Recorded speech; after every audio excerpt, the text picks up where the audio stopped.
మల్కాజ్గిరిలో ప్రోటోకాల్ రగడ మరింత ముదురుతోంది. బీఆర్ఎస్ కాంగ్రెస్ నేతల మధ్య ప్రోటోకాల్ రగడ నడుస్తోంది. చెక్కుల పంపిణీ విషయంలో ఈ ప్రోటోకాల్ రగడ స్టార్ట్ అయిందని తెలుస్తోంది. మల్కాజ్గిరిలో బీఆర్ఎస్ కాంగ్రెస్ కార్యకర్తలు బాహాబాహి చేసుకున్నారు గొడవలు. గౌతమ్ నగర్ బీఆర్ఎస్ కార్పొరేటర్ సునీత భర్త రాము యాదవ్ గాయపడినట్టు తెలుస్తోంది. అయితే ప్రస్తుతం కేటీఆర్ పరామర్శించేందుకు వెళ్తున్నారు అని తెలుస్తోంది.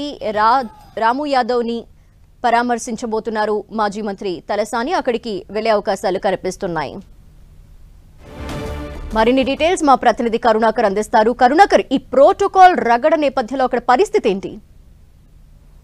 మల్కాజ్గిరిలో మనం చూసాం 4 రోజుల క్రితం అధికార కాంగ్రెస్ బీఆర్ఎస్ కార్యకర్తలు నేతల మధ్య ఘర్షణ దారితీసింది. అందులో స్థానికంగా బోనాల పండుగకు సంబంధించిన చెక్కుల పంపిణీ కార్యక్రమంలో ప్రోటోకాల్ అంశంపై రెండు పార్టీల మధ్య వివాదం చెలరేగింది. బీర్లా అయ్యయ్య ప్రభుత్వ విప్ బీర్లా ఐలయ్య కావచ్చు, లేకపోతే స్థానిక ఎమ్మెల్యే రాజశేఖర్ కావచ్చు, వీళ్ళంతా కూడా ఈ కార్యక్రమంలో పాల్గొన్నారు. అయితే ప్రోటోకాల్ విషయంలో కాంగ్రెస్ బీఆర్ఎస్ పార్టీ నేతల మధ్య కొంత వివాదం చెలరేగింది. వివాదం అంతా కూడా తీవ్రస్థాయి రూపం దాల్చడంతో కాంగ్రెస్ బీఆర్ఎస్ నేతలు పోలీస్ స్టేషన్కు వెళ్లారు. అక్కడ పోలీస్ స్టేషన్ ముందే రెండు వర్గాలు కూడా ఘర్షణకు దిగారు. నేపథ్యంలో ఇరు వర్గాలకు కూడా కొంత గాయాలైనట్టు తెలుస్తుంది. ఈ ఇష్యూను బీఆర్ఎస్ పార్టీ కొంత సీరియస్గా తీసుకుంది. ఎందుకంటే ఈ రెండు వర్గాల మధ్య ఘర్షణ ప్రారంభమైన తర్వాత అక్కడికి ఈ మెదక్ ఎమ్మెల్యే మైనంపల్లి రోహిత్ అక్కడికి వచ్చారు. పోలీసులకు ఆయన ఆదేశాలు జారీ చేయడంతోనే కావాలని కక్షపూరితంగా ఒక వర్గం పైన, అంటే బీఆర్ఎస్ పార్టీకి సంబంధించిన వారిపైనే కేసులు నమోదు చేశారని చెప్పి బీఆర్ఎస్ పార్టీ ఆరోపిస్తుంది. ఈ నేపథ్యంలో గౌతమ్ నగర్ కార్పొరేటర్ సునీత భర్త రాము యాదవ్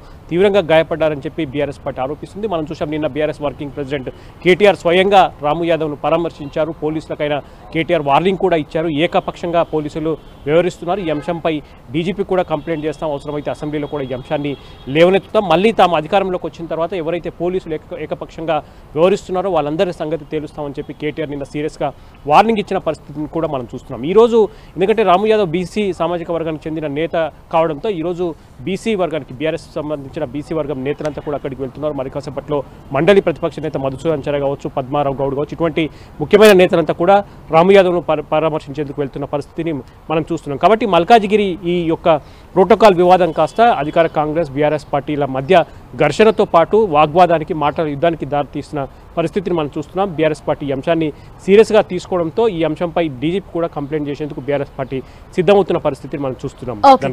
థ్యాంక్ యూ కరుణాకర్.